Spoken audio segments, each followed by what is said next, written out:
Welcome back to Hardcore Ultimate Iron Man. On the way over here, I got a mime random. So we got some mime stuff to go put in the house. But that is not what we're here for. We were talking to this archaeologist down here at the Bedouin camp. I'm looking for a quest. And you look like just the kind of guy that might have one. He has found an ancient stone tablet, and we can help out by bringing it to the dig site to get examined. It's very old. Start Desert Treasure. We need to take these etchings to Terry Belando. He should be able to figure out what's going on here. He's not giving us the actual stone tablet, of course. Instead, we're just getting the scroll with the etchings on it, which makes sense. We are looking to get a translation to make sure that this latest excavation is worth looking into. We can easily get over towards the dig site with our dig site pendant. Brings us to the north of the dig site when we want to go to the south of the dig site. But still, better than nothing. Down at the exam center, we've got our guy. We were the one that helped out here with the dig site quest. So we've got our reputation preceding us here. We need help with this etching from an archaeologist down at the Bedouin camp. The legendary Asgarnia Smith.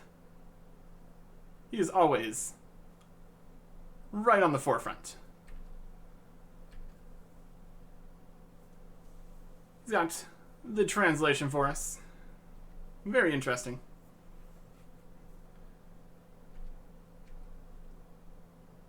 And he'll write it down for us. It's a rough translation. Very old text. But it should be enough to at least get the meaning of what's going on. Looking like a very interesting situation. And here's his book that he wrote very quickly. He is, in fact, an expert. So check out the translation here. There's information about the end of a journey, and they fought among themselves, chosen, it was imprisoned, guarding,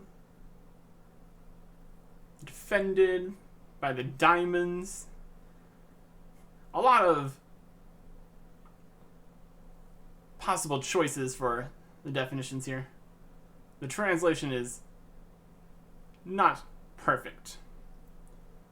The diamonds were guarded by strong and powerful beings so that it might forever be concealed. And that's what he got from the part that we managed to retrieve. So, a whole lot of definitely something going on there. Something is being protected, and there's diamonds. All sounding very much like what you would want to see for an archaeological mystery. First mime stuff in the house. Nifty. So let's get back down to the Bedouin camp. One translation from the dig site. Right in this book. I have already read the book, so we don't need to read it again.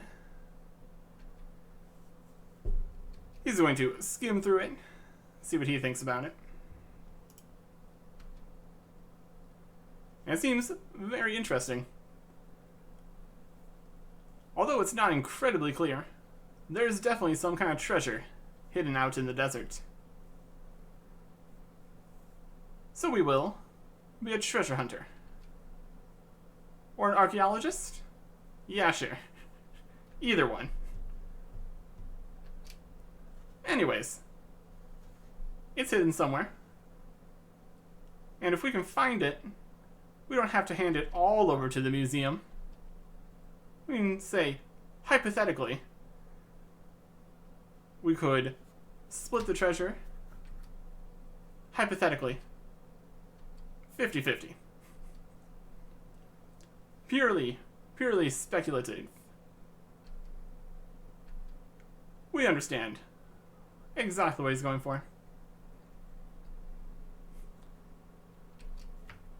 So we are joining this treasure hunt. Why not? Let's do this. So we will split up to try to find the treasure quicker. He's going to keep looking around here at the Bedouin camp. And we're going to go down to the bandit village. Straight to the south. Sounds like a plan to me. Although he's already just been standing around here. I guess he has a little bit more information to work with since we've gotten the translation out. We're going to run right over here into the bandit camp. I intentionally grabbed the Zerosian godbook here, the ancient one, so as to not get the bandits to attack me, because that wouldn't help.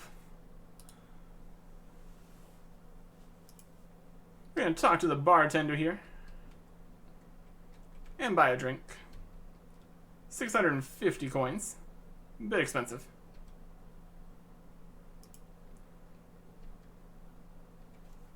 And we can get him to help us a little bit now that we've made a purchase.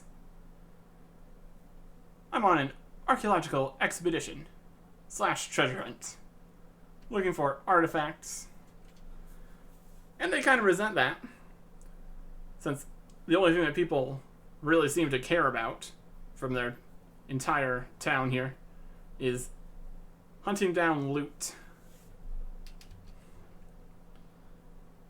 Heard about some diamonds or crystals or something. The diamonds of Azinadra.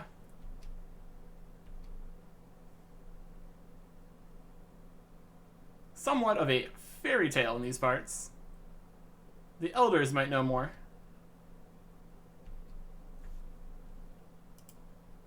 Something that's tied to this area. So that all checks out. And find Eblis right over here. Hey there.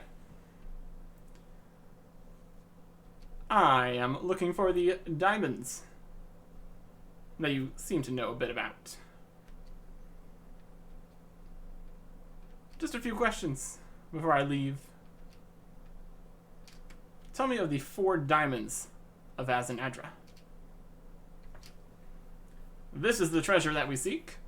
Yes, it is. So now we're getting a very different tune here. We are a brave adventurer looking to restore their glory. Sure. We don't have the whole picture here yet. But this is the stuff of legends. The legacy of their greatest hero. And I bet they're going to be very valuable, right? As historical artifacts and all that. They were stolen by warriors of Zamorak generations ago.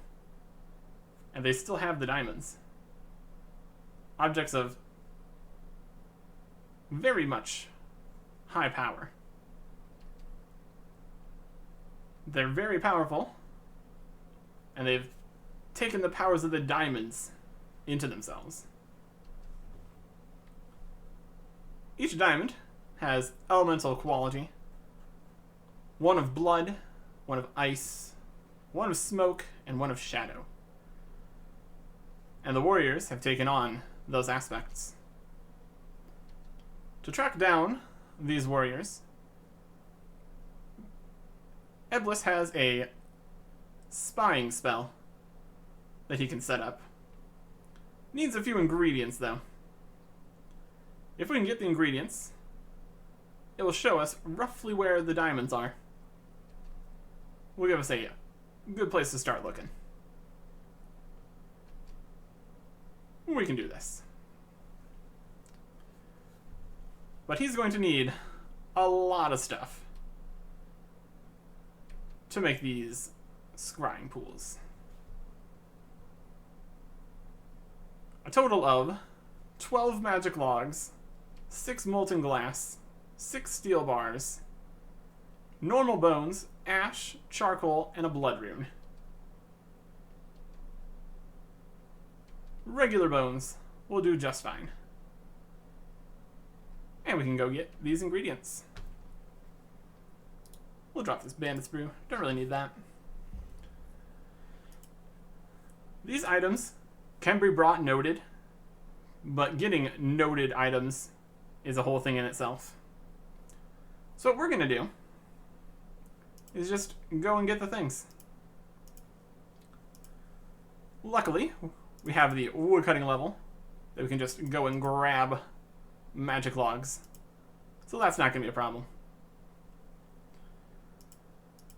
Otherwise, you need to get magic logs from somewhere, or as a drop from something.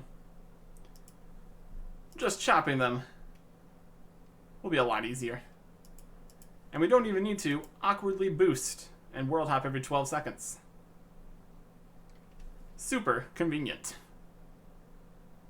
We need 12 magic logs, and that'll fill up most of the inventory space here. We can grab 2 more things along with it. And with that amount of inventory space, we should be able to do this whole thing in just 2 trips. So that's good.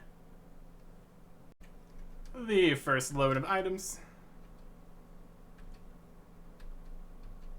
We've got 12 freshly cut magic logs, which gives a chat message for every log you put in.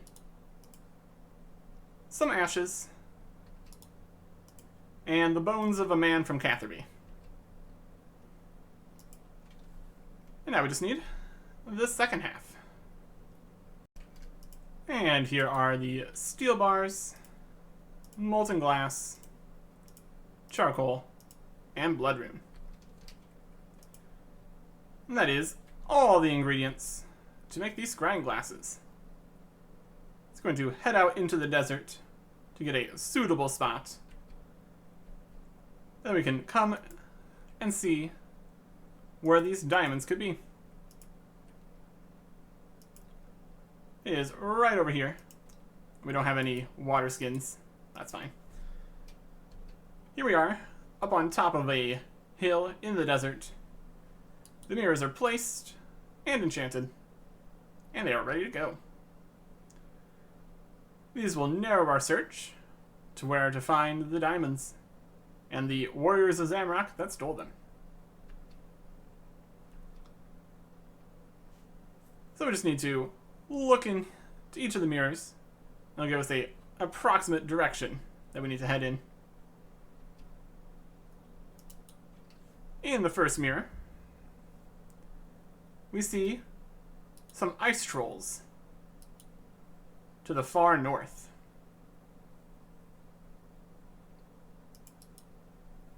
The next mirror shows us the werewolf city of Canifis.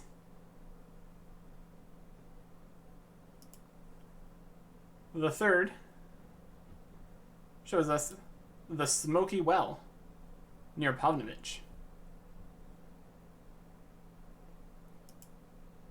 Mirror number 4 shows us a pyramid.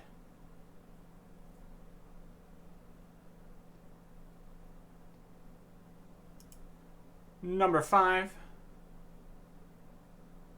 shows us the town that we're right here next to.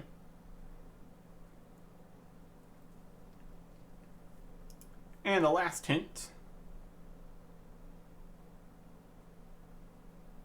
is a gated area over near Ardoin. And now, we get to start fighting the bosses. I can probably put the pickaxe and the axe away now, since we use that to collect these resources to make the mirrors. And we're going to need all the inventory space we can get. Let's see which of the 4 diamonds we go after first. First up, we're coming over here near the waterfall and Ardoin to talk to Rizzolo. Ask about the diamond we're looking for, because we have reason to believe it's around here. And he knows of it. This is the Shadow Diamond. It's guarded by the fearsome warrior Damus, who lives in the shadows, invisible to prying eyes. So to find this Damus then, we need to help Rizzolo. He has a trinket that allows the wearer to see the unseen, and he will trade it for an item that was stolen by a bandit. A gilded cross. If we can recover it, he will trade us the Ring of Visibility. And this bandit resides in the desert. The desert being near Alcarid. Now go through Alcarid, there's a passageway called the Shante Pass. We go out through the pass into the desert. Find the small village of the Bedouin camp. We know all these places, making this a very awkward conversation. Head south from the Bedouin camp to the bandit camp, and that is where we will find the Gilded Cross. Sounds like a fair trade. I'll be back before you know it.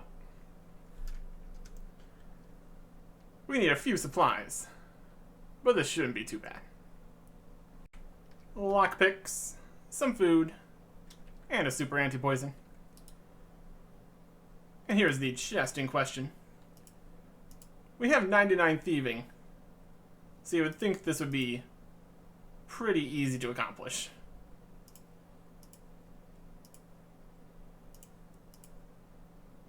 There are 3 locks, and there we go. Only took 4 attempts. That's about right. So we can drop all these lockpicks. Makes sense to bring a full inventory there. But there is the Gilded Cross. Nice. Here is your Gilded Cross. And here is our Ring of Visibility. Using this, we can see a previously invisible ladder down to a dungeon. Our setup for this fight is full Mystic. Rune gloves are better than Mystic gloves, so those take the place there. Ivan Staff, Protect from Melee, and Snare. Set up an autocast here. Ivan Blast. And we can head down into the dungeon. The dungeon here is just absolutely full of various creatures. We got skeletons in the first part of the dungeon here. As we move further in, we'll find more varieties. Starts off in a single combat zone, so we can conserve a bit of our prayer here. We got some bats. Not very threatening. But as we get further in, the shadows increase. Bring us another skeleton. Fine. Start running down this way, it starts to get a little bit more compact with skeletons. We see our first shadow hound.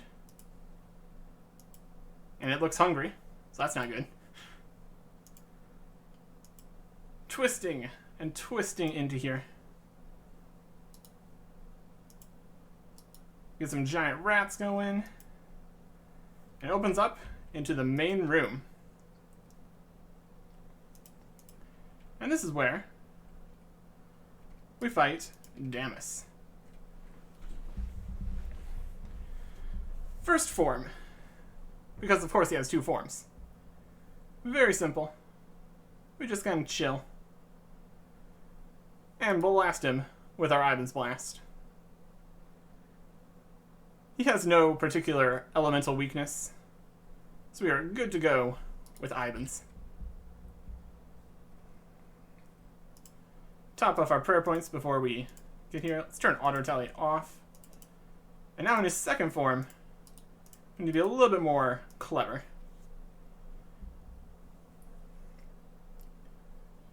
His attacks now drain a significant amount of prayer.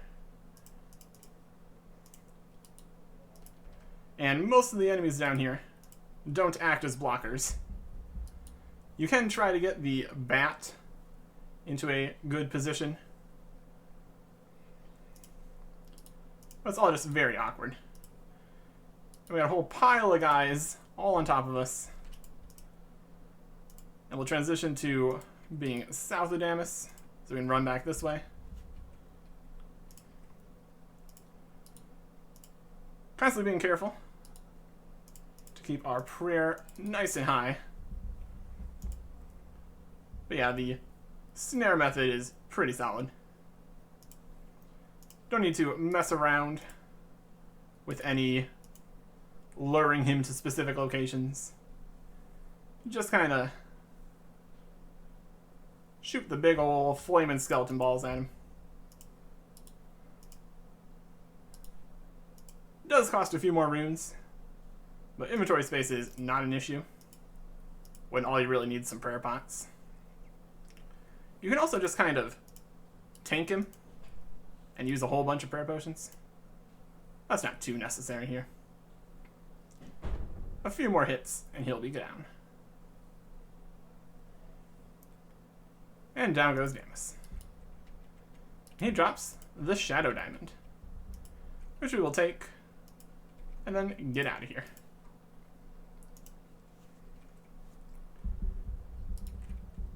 We now have two options here. We can either keep the Shadow Diamond on us for the rest of the quest, or we can go turn it in right now. And since inventory space is at a premium, getting rid of this is probably the right choice. So we turn our attention to the pyramid. One Shadow Diamond thrown right in here. Now the pillar is absorbing its power. And we're dying in the desert. That's okay.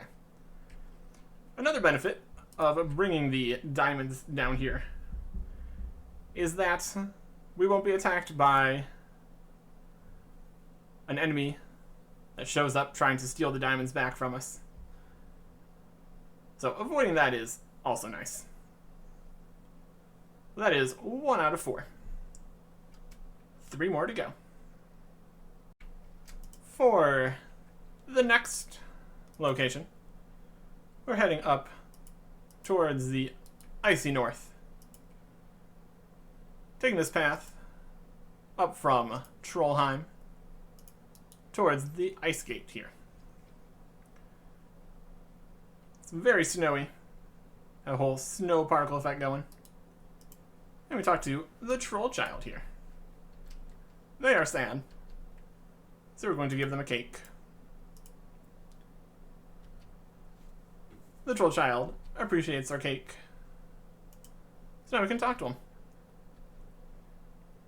Why are you so sad, little troll? There was a bad man that froze his mom and dad because they stole his diamond. And that is the diamond we are looking for. So we need to go and save the troll parents. And they'll probably give us the diamond as a reward. We're also going to have to fight the bad man along the way. It's a deal. We need to head through the ice gate here. But it's frozen shut from the troll child crying. Now that he's better, it's less cold, so we can slip through here.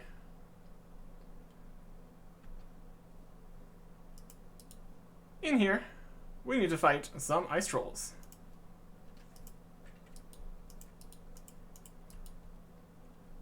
Protect from melee does the job, but it's also very cold here. So we take periodic 1 damage that also drains stats. And that is going to be a continual thing throughout the entire rest of this area. So it's going to be slow going against the ice trolls. We're going to need restore potions for later. We should be able to manage fighting the trolls for a little bit here. We might be better off with magic, honestly. We can afford the runes, so let's see if we can speed this up a little bit. They're pretty tough guys. I think with the whole draining thing going on, we're going to do 2 trips of ice trolls, going in, restoring our stats after each fight. Ivan's Blast seems to be doing significantly better, so that's good.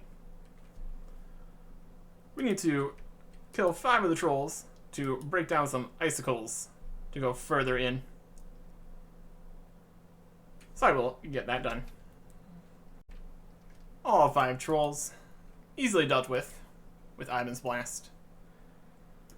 But now we need to reconfigure things here for the upcoming fight. With the whole stat draining, we need things to counteract that and work around it. So I've got a variety of things that I need to go get. The star of the show for this setup is going to be the Chaos Gauntlets. Rune Gloves have been out. Chaos Gauntlets acquired. They don't give anything in the way of magic bonus or anything, but they do make the bolt spells significantly more powerful. So we can use Firebolt, which only requires level 35. So we have plenty of spare levels before we need to really worry about it. Only bringing a few prayer potions, just for spaced reasons. But we're going to need some other potions too, to counteract the drain. Restore potions finishes our setup. Ideally, you would combine these 2 together and have super restores, but we do not have that. So hopefully this is enough. If not, we can try a few other things. But we must be quick here, or as quick as we can be, because once we get in here, we immediately have our run energy depleted. Honestly, we got further than I expected to Oh my gosh, look at all the ice trolls trying to kill me. Through this tunnel that we unlocked by killing 5 trolls. Try to make use of whatever run energy we can get here. And now, it's time for the pile of ice wolves. Also in multi-combat, so that's also a plus. Protect from melee is staying nice and on against these level 132s. And with a bit more running, we can get out to the fight area.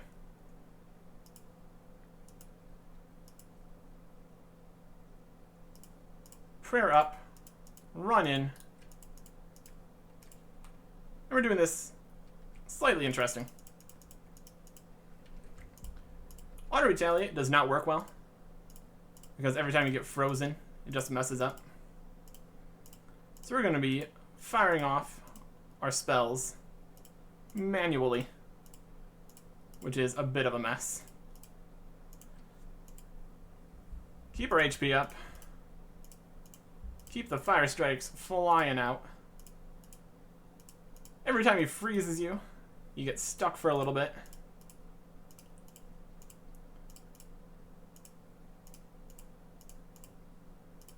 We just keep on going at this, making sure we can keep our stats nice and high. Another food. And you can also see your magic level draining as you lose access to each spell in succession. We can still teleport to Camelot, so we know we're doing at least that good. We could probably go for a restore here. See, now we can teleport to Trollheim. Fantastic. Keep on throwing out the fire bolts. And that is one icy guy down. That was the bad man the troll kid was talking about. So his parents must be up ahead. We're rewarded with a super restore and some chocolate cake. Why exactly that warrior of Zamorak had a chocolate cake or two on him? Good question. That's okay. We don't actually have what we need to continue on here. So we need to leave and come back. Managed to do that with only 4 cheesy potatoes. So not bad at all. For the last little bit up in the snow, we need to get spiked boots. Climbing boots, plus an iron bar for walking on ice. Exactly what we need. We can't wear these where there isn't ice. So we just need to carry them all the way back up. Through the trolls and the wolves and the snow. It's quite the process. Back to where we were. Running up, well, mostly walking up, further into the snow here. Further and further into this freezing locale. Up and around this kind of a mound of ice. Taking damage, getting our stats lowered, just constantly. Trying to make use of the singular run energies as we get them. We continue around to this side, and we should be seeing the entrance to the ice path. Stats are getting nice and drained. That's okay. Spiked boots doesn't get us back our run energy or anything. It allows us to walk up this. Quite the show. quite the adventure. We can trip and fall, hurting ourselves. Even though we have the boots that are supposed to make us be able to walk on ice. I guess we're just doing better than we would have. So, there's that. You get tiny amounts of agility experience as we make our way up here. Taking a bunch of damage. Very, very slowly.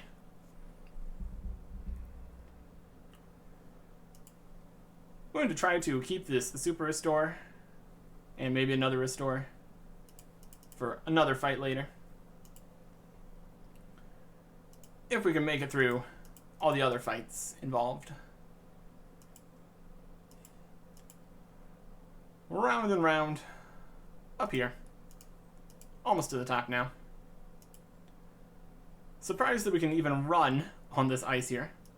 Seems like a poor choice altogether. But now we're at the top. We can go through this ice gate. Which brings us to an ice bridge. Luckily, we can't just fall off the side here. That would be problematic. Our shadow's down there, though. Just going through the ice. Very cool. Need at least one restore there.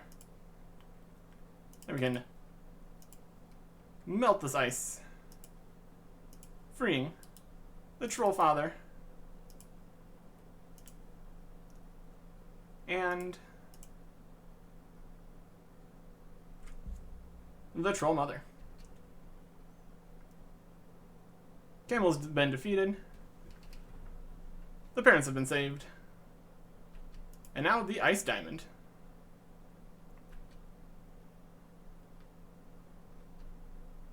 They don't have the diamond.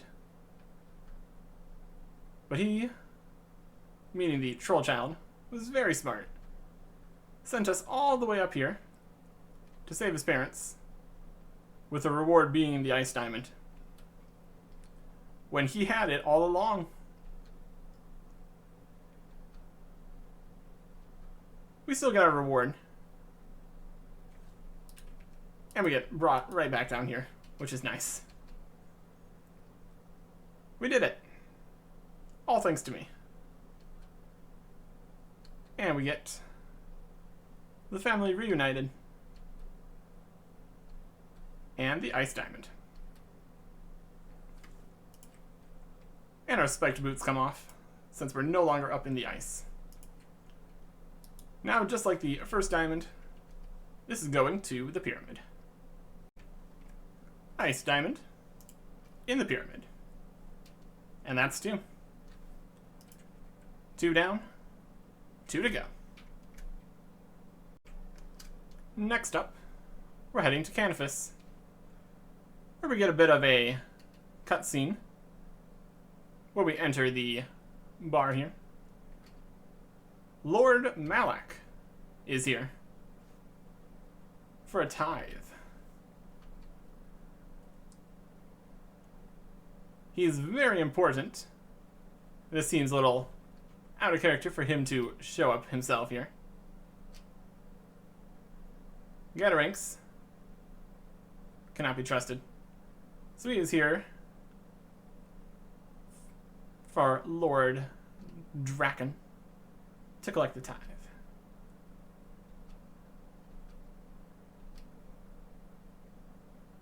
The tithe is ready and everything's good. But while he's here, we catch his eye. We are not from here. So he wants to know what we are up to.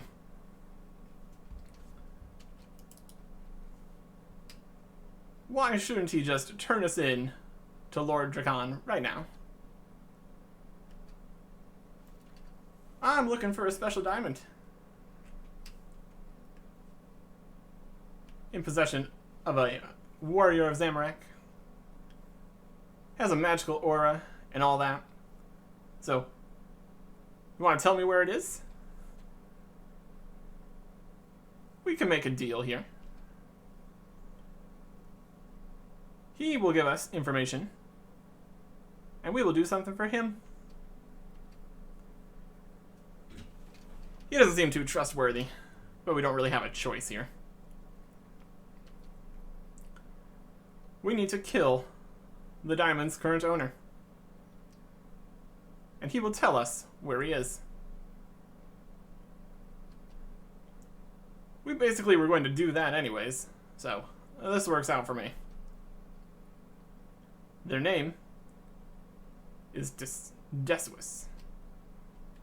Fine. I'll take your offer.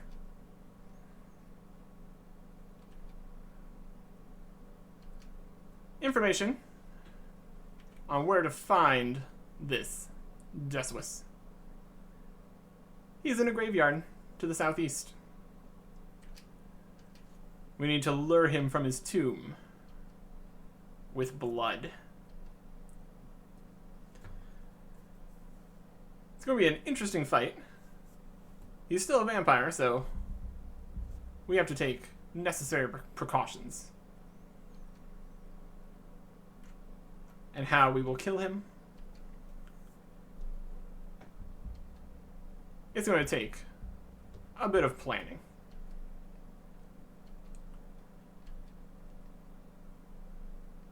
We were going to take a silver bar to the sewers and drainer to make a special sacrificial offering pot. We'll then take that pot to Entrana, which of course is always a problem, and get it blessed. Fill it with blood, add crushed garlic and spices to hide the smell. And if we use that blood, Desuis will drink it, and the combination of garlic, silver, and a blessing will make him weak enough for us to kill. Sounds like a plan. Of course, the Entrana part's the hard part. We have contraband in our looting bag, so we're going to need to deal with that. The whole not be able to use death storages continues to be a thing. Destroy looting bag, yes. Items from it. Ah, I need my torstals. Yoink. Alright. Now we can do this. First step. Down here and drain our sewers. With this odd fellow. We need to make a sacrificial offering pot. And there it is. A nice silver pot.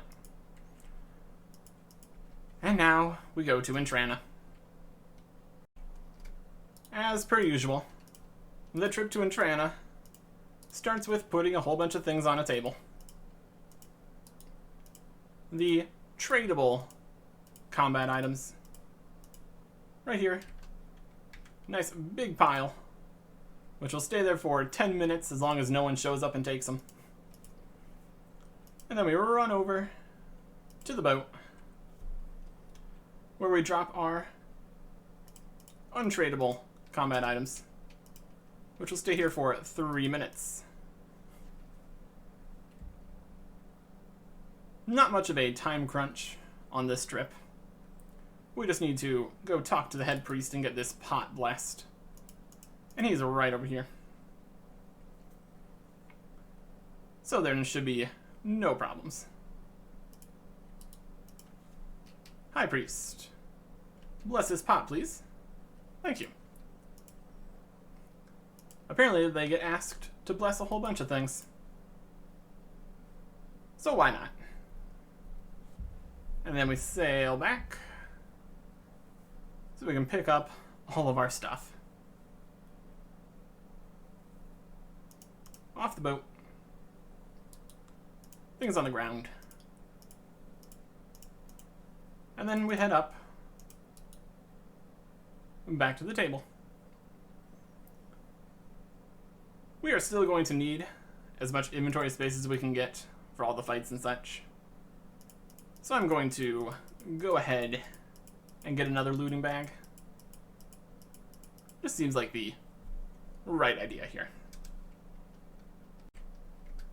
We've got the blessed pot. We've got the garlic. We've got the spice. But where are we going to get some fresh blood? Stab. Fresh as it gets. Add in the spice. Add in the garlic. And we've got a blessed silver pot filled with blood, garlic, and spices. Just what we need. Now we need to get prepared for the fight. The path down to Desus is long and winding and full of ghasts. So the hope here is to run past the ghasts so they don't eat my food. We could get a druid pouch and all that, but that would also require getting a blessed sickle and everything to get that, so we're just going to leg it and hope it works out for us. Right over there is where we need to be. But in order to get there, we need to run all the way through here. Looks like we're going to be pretty much okay. Oh, it's not even all through here. It's also all the way through here. Great. It is quite the trip. Quite the trip over here. There's the tree bridge there. We done any of those quests? Nope. There's a tree bridge over here. Don't worry about it. Anyways, all that running later. A full 100% run energy. We're where we need to be. We're going to be going with Ivan's Blast. Full Mystic. Nothing crazy. And Protect from melee. Use the Blessed Pot on the tomb. And out comes the vampire. He's got two different attacks. A ranged bat attack that comes in and does 10 damage. And powerful melee attacks.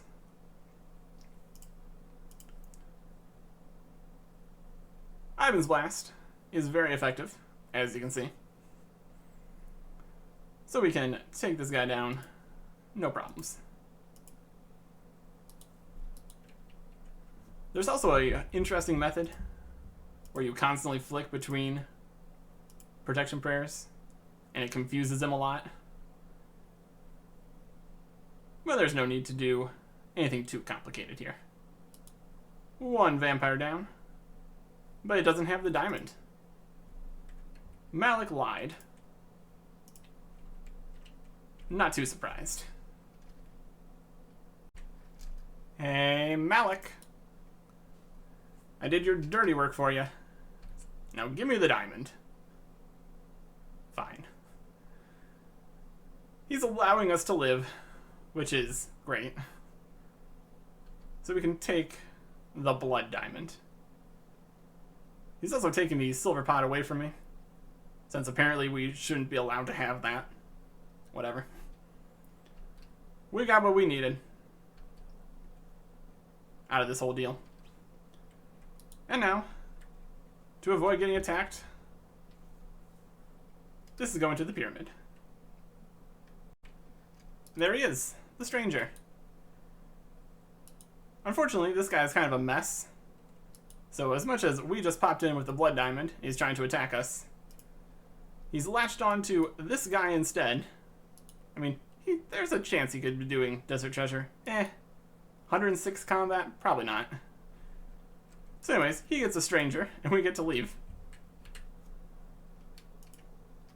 Even if that can only happen one time, it's still worth the inventory space.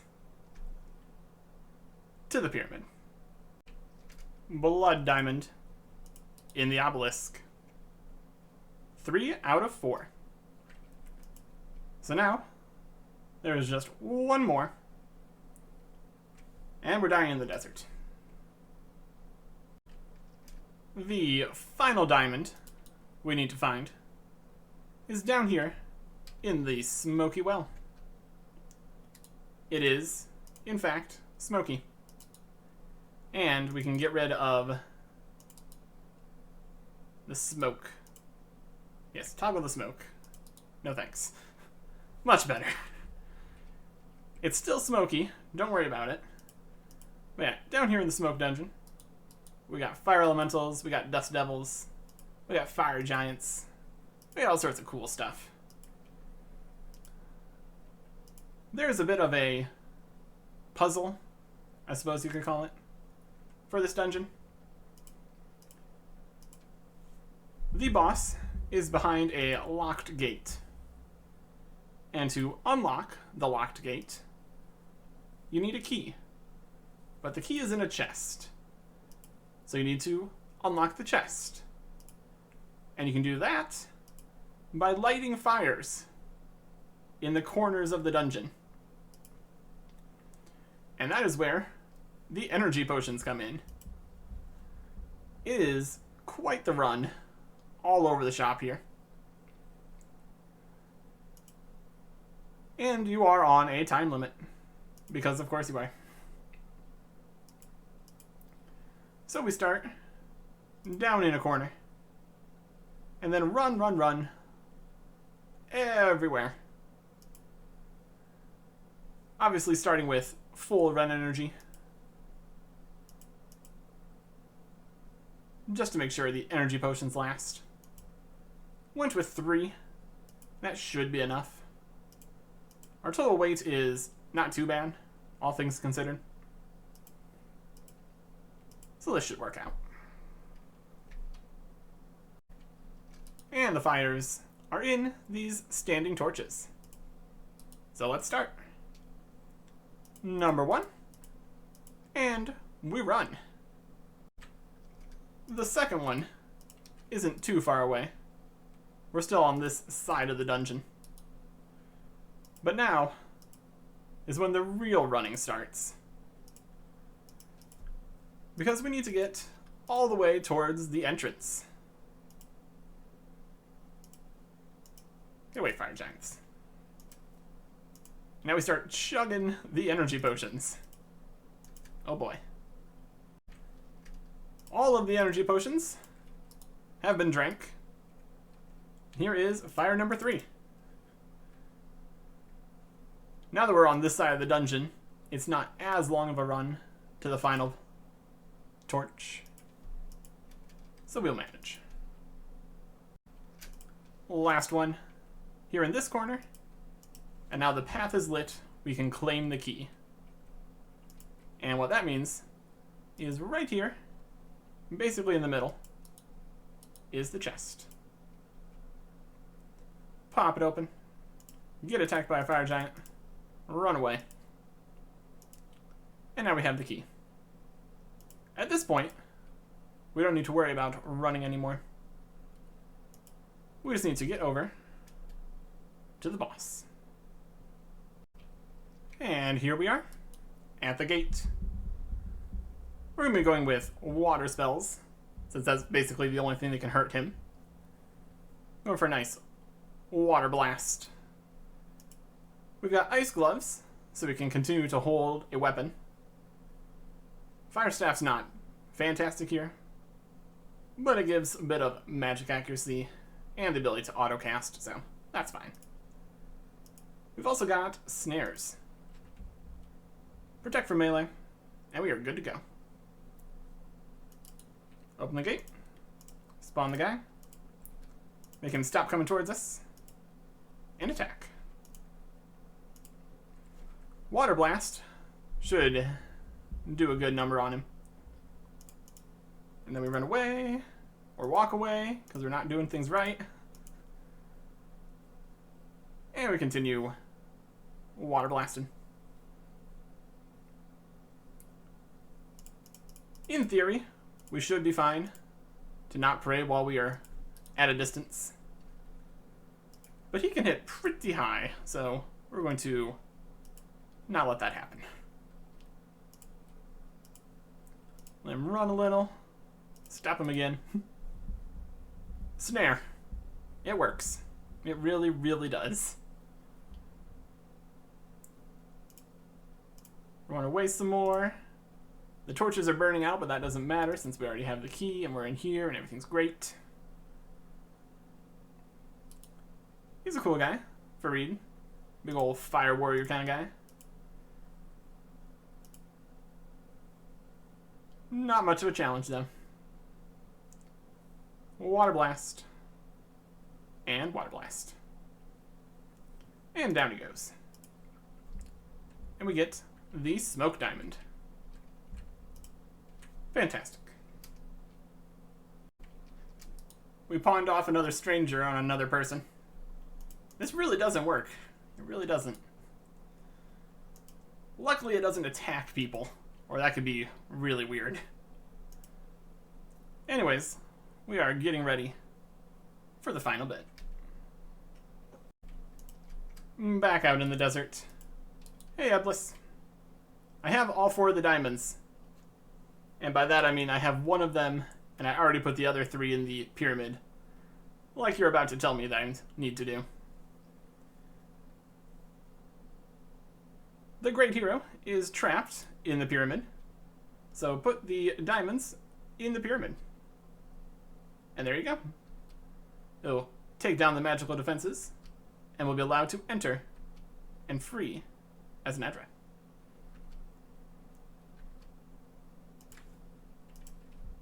So, we'll take the smoke diamond, the final diamond, put it in here, and we're good to go. We already have 3 spinning, doing their thing.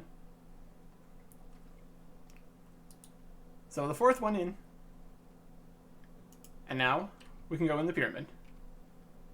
Up these very nice steps. And inside. Now we just need to get through this pyramid. We've got anti-poisons, we got food, we got prayer potions, and it's all coming together. We're immediately attacked by a mummy. Fantastic. We need to run through here, running past all the things, while getting attacked. Things can spawn, there's traps, just all sorts of difficulties. I am hoping 80 agility can win the day here. There's some scarabs. That's fun. They're the ones that can poison you, so that's good. And there is, of course, multiple levels, because why wouldn't there be? Luckily, with the nice zoomed out camera, we can just kind of go for it. Run past everything. None of the traps are actual traps you can see or do anything about. So you kind of just run and hope for the best. And if you fail, you get kicked out and have to do the whole thing again. So that's great.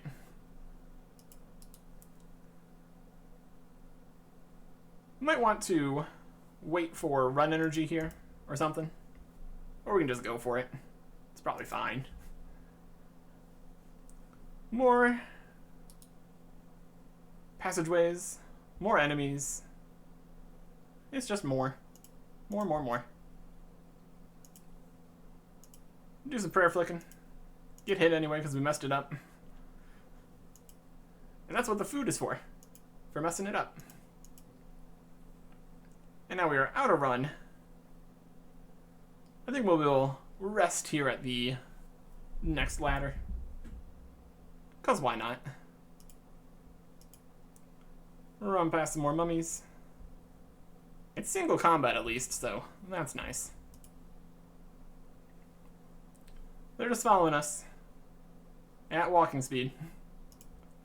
And unfortunately, it looks like there is a mummy in this room, so stopping here isn't a good choice.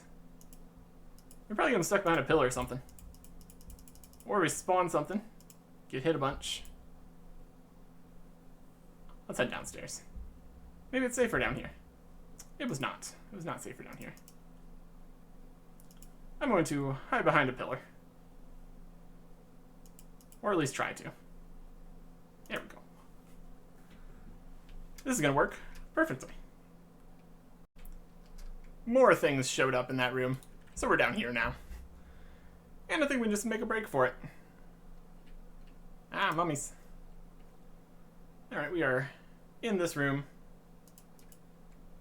And we need to get into this room. The base of the pyramid is significantly larger than the pyramid is. But I'm not asking questions. Maybe it just goes underground or something. It's probably fine. More mummies, more passageways, more everything. Running, praying, running some more. All around here. There's the smoke dungeon. You can see that over there. That's fun.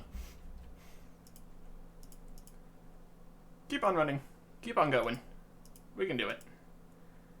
As long as we don't fall into some random trap in this last leg of the dungeon here. It could happen. It definitely could happen. Run past the last mummies. Open the doorway. And we have made it. See, it's just that easy. You just gotta run on in. Just go for it. And here is Netra. And Scarab Swarm. That's irritating. And we got trapped. We're fine. We have freed Netra. And he wants to know how the battle is going. What? More times passed than he thought. He wants news on how Padua, Lasar, and Anakarl are doing. Never heard of them. It really has been a very long time. You can't hear his lord. It's been quite some time. We receive his thanks for freeing him from this tomb. There's much to do. How long has he been trapped here? And where is his master? For our efforts, we received the gift of knowledge. Ancient Magics. Very fancy. And we can switch between the magics with this altar here. Very cool. Also, 3 quest points and 20,000 magic XP. And that is 70 magic. Pretty fancy. Now that we have a second spell book here, that actually gives us access to more teleports that we could put in our house if we wanted to. They go to some interesting locations. We can deal with that later. For now, we're going to want to be on normal magics.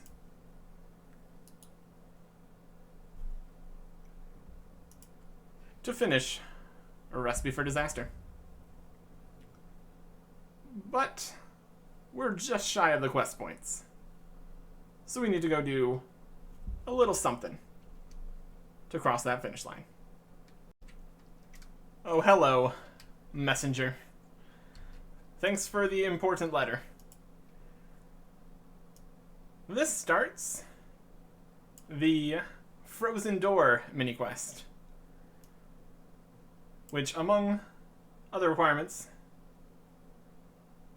makes us need to fight the God Wars bosses, which is not a thing that's going to be happening right now. We can destroy that. We will deal with that later. Not right now at all. My goodness. Anyways. Sheep herder. talking to Counselor Halgrave here. He's having some problems. And we can help out. There's a plague in West Ardoin. And while containment has been mostly successful, some sheep have been infected, and they are strangely discolored. They need the sheep to be destroyed. They're pretty sure it's the plague, so we need to deal with this. And he is the one that is in charge of such things. But of course, we're going to be the ones that need to do this ourselves. The sheep need to be rounded up, quickly killed, and disposed of. And of course, nobody is interested in this job. So, here we are. We're helpful. We're very helpful. It also helps that we have finished Biohazard and know that the plague isn't real. Either way, we need to head over to Farmer Brumpty and get the 4 infected sheep over there. But first, we need some protective clothing. And we can get some right here with Dr. Orban. And we get some poisoned sheep feed for the killing.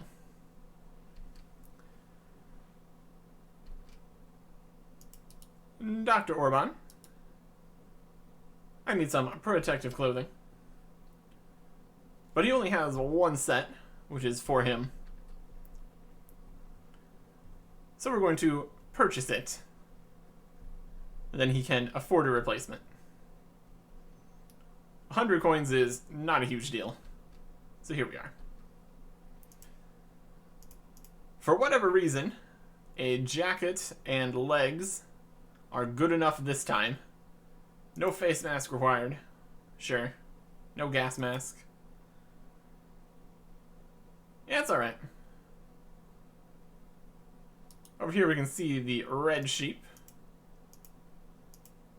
being all red, which is concerning. We can talk to Farmer Brumpty here. Get his advice on this whole situation. We don't want to touch the sheep, clearly. So we're going to use a cattle prod, which we can grab right in here.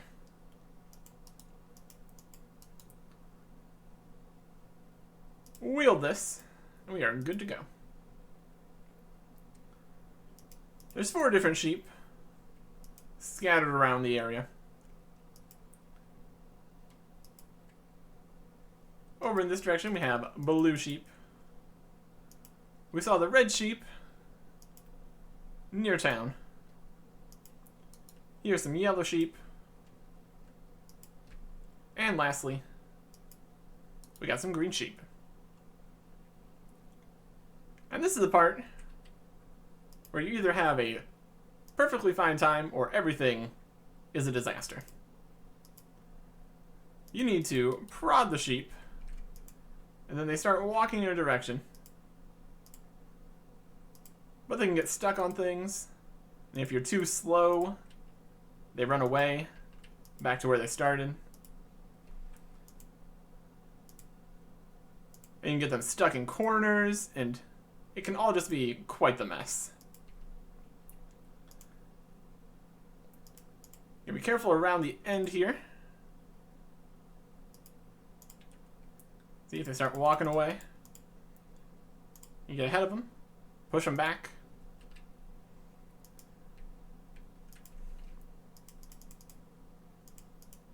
And that is 1 sheep. 2 sheep,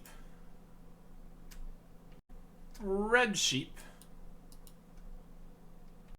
and blue sheep. That is all the sheep. All sitting here, being very colorful. And now we poison them. The sheep are very happy with their poison food. And they're also terrible at pattern recognition, as they keep on dying. And then we just pick up all the bones and throw them over here in the incinerator.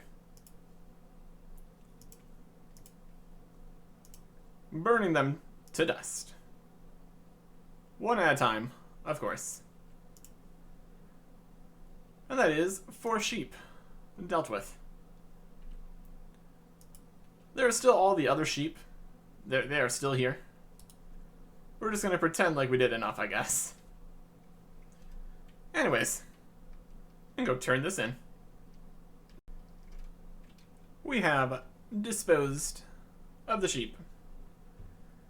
And we get reimbursed for having to buy the outfit. Plus, the reward of 3,000 coins. And that was worth 4 quest points, which is pretty impressive. We only needed 2, but basically all the other quests in here that gave 2 or 3 were longer and more difficult than Sheep Herder. So I went above and beyond, and we're heading into the final fight with 177 quest points. But now we need to prepare for a boss gauntlet. For the first fight, we're going with a melee setup. The Zamorak Cape is doing real nice for our magic defense here. That's good. Also, we've dropped the God Book because prayers are disabled. So 5 additional prayer bonus is going to do literally nothing. So I'm just going to go grab an anti-dragon shield. Realistically, I should have a better shield for this, but nah, it's fine. We'll be pre-potting here at the Warriors Guild. Attack, strength, and defense. Because we might as well. Grab some more potatoes. Head over to Lumbridge. This is a nice stat boost to 81s. Very good. Let me just grab the shield. And it's time for the fight. Heading through the portal. We are warned that prayers aren't a thing, so we can't use them. We're going to another dimension. Apparently. Culinarimancer. 6/6. Agrif Nana on us.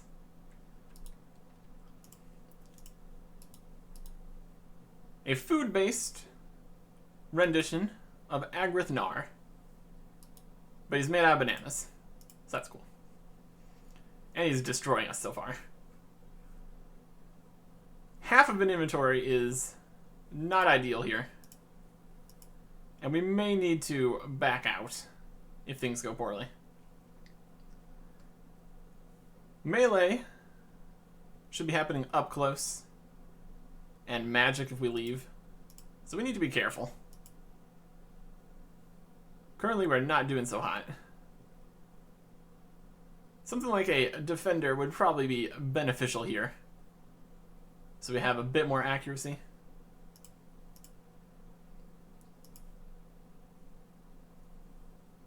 And he's got a significant amount of hit points too, which isn't great.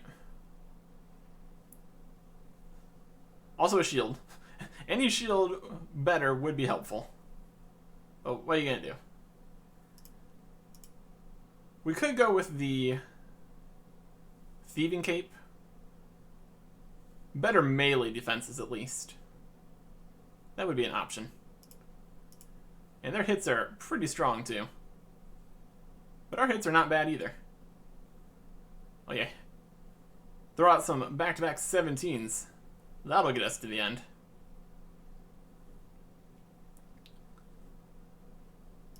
Should probably turn off auto-retaliate. That's going to get complicated. Prayer tab is completely invisible. Although we still have the prayer button here, but it doesn't do anything. A few more hits and we will have the first fight completed. Not being able to use prayers does make this significantly more dangerous.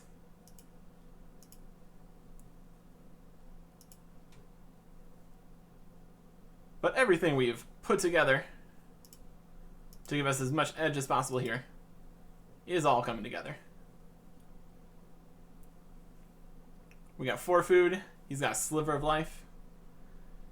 And you can restock after each fight, which is good. And down he goes. And then, instead of fighting, we leave.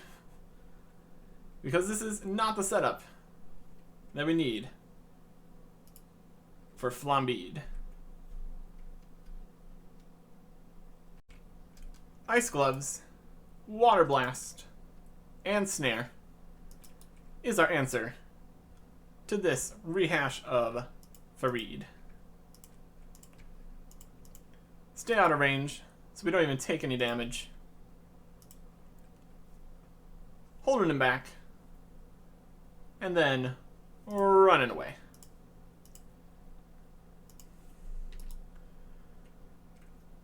Definitely a very simple fight here. We just throw out our water spells and basically win. And this is why I was keeping the Ice Gloves on me. After this, it won't be necessary. But doing this fight with the ability to wield a weapon is pretty nice.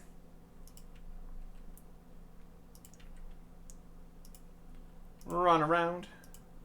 Stun him again. Or snare, rather.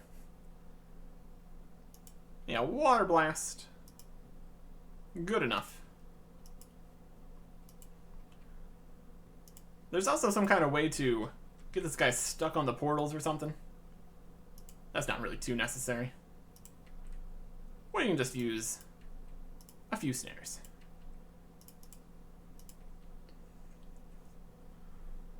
If we get hit, we've got plenty of food. That's not really an issue. Currently immune to snare. Run a little bit. Snare again. Very easy boss. Much like he was back in Desert Treasure. Another snare. More casting. If things get dicey, we can use these portals to leave. At least for this one, that's not going to happen. No need to tank a whole bunch of extra damage for no reason.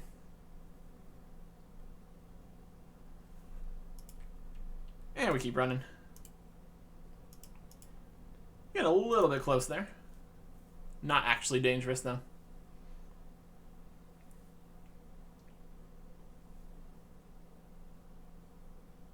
And down he goes. Now we need to quickly get out of here, because the next one is freezing.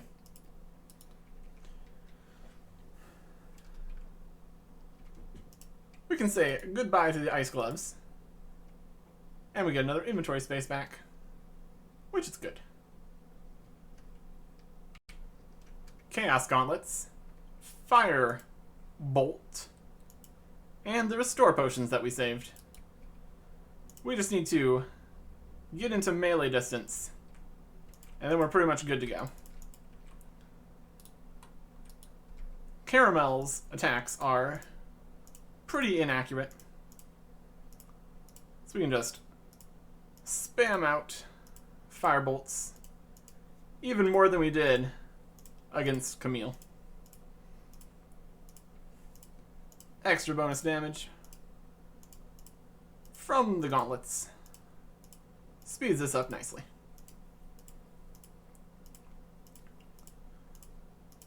All the extra runes in our inventory, giving us options of different things we can misclick on, isn't ideal by any means, but we'll manage. Once again, we can see the spells slowly disappearing as our stats are drained, but it's not a big deal.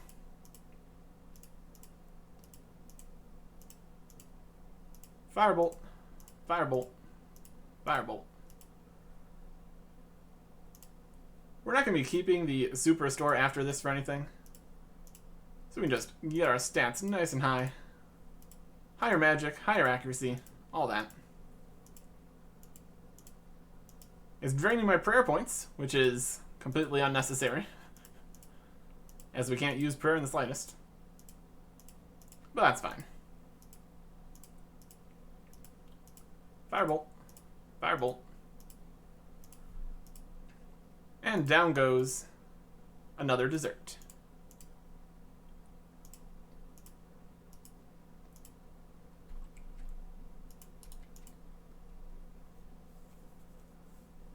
Ouch.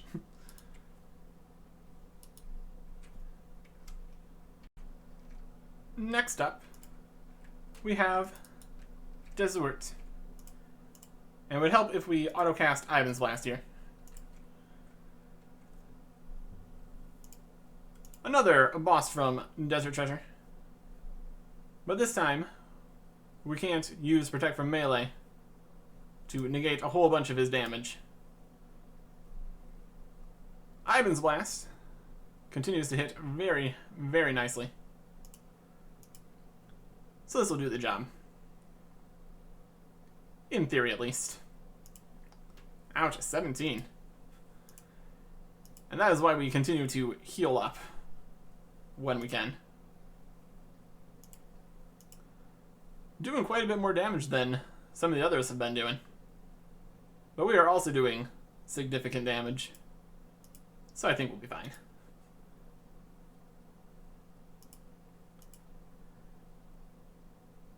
But yeah, no protection prayers continues to be a bit of a problem, but nothing insurmountable.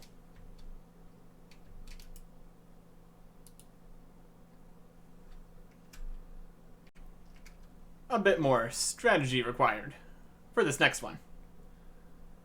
The Gelatinoth Mother, much like the Dagonoth Mother,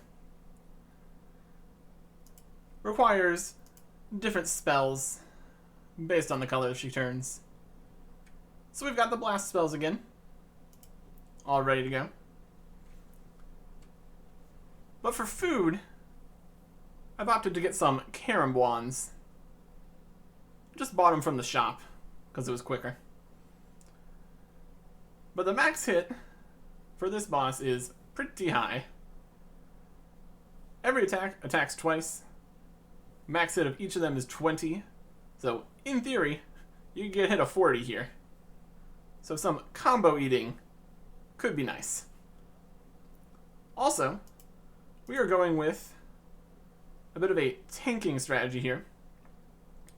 Our magic accuracy is pretty low, but it should be high enough, in theory. Still got the mystic boots here that are helping, and the cape, the gloves, staff and amulet. So we will see how this goes. Also, here's a strange plant. Fantastic.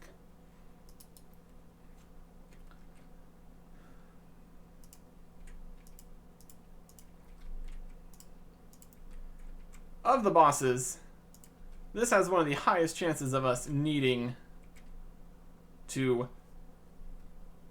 make changes here. Although we're starting out very nicely. Switches to water. Yeah, the tanking strategy is working very good so far. But you have to be vigilant. Because even though it's just constantly hitting zeros, there's a time we can hit very high. And now we are in the we can't actually do any damage phase. And I guess we could try. It's orange. Melee, why not? I've already set everything up so I can switch back to earth attacks. I guess we got one hit in there, so it wasn't nothing. All these zeros.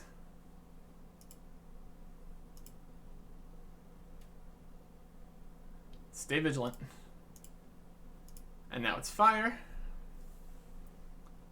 And it looks like we might be able to do this in 2 rotations pretty easily. But after this, it's going to switch to range, which we really can't do much about. Yeah, we did very nicely there. Let's get topped off on health here. Might as well. Only a little bit left of health here, so we should be pretty solid. And now it's back to air. And since we're using blasts instead of like strikes or anything, air blast isn't enormously worse than fire blast. And then we switch to water. Get our health up a bit. And we can just finish it off here, that'd be fantastic. Ouch. Ouch. Maybe some melee.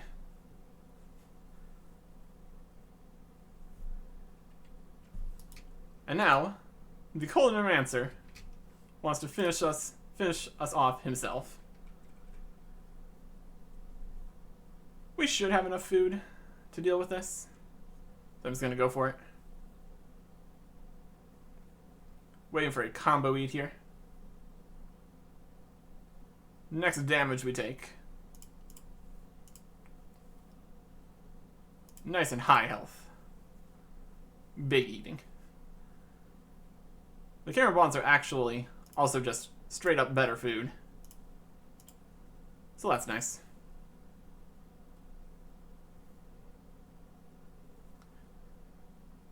And with that swing, down goes the Colonmancer.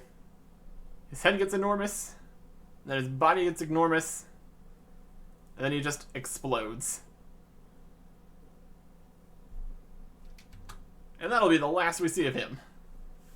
Recipe for disaster completed.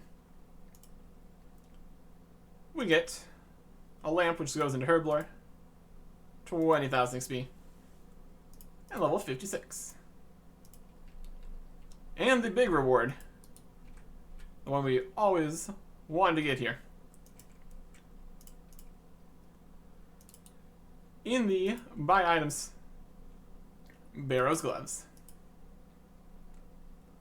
That's a hard task, and it's a very easy task to want to complete, because the stats are just that much better.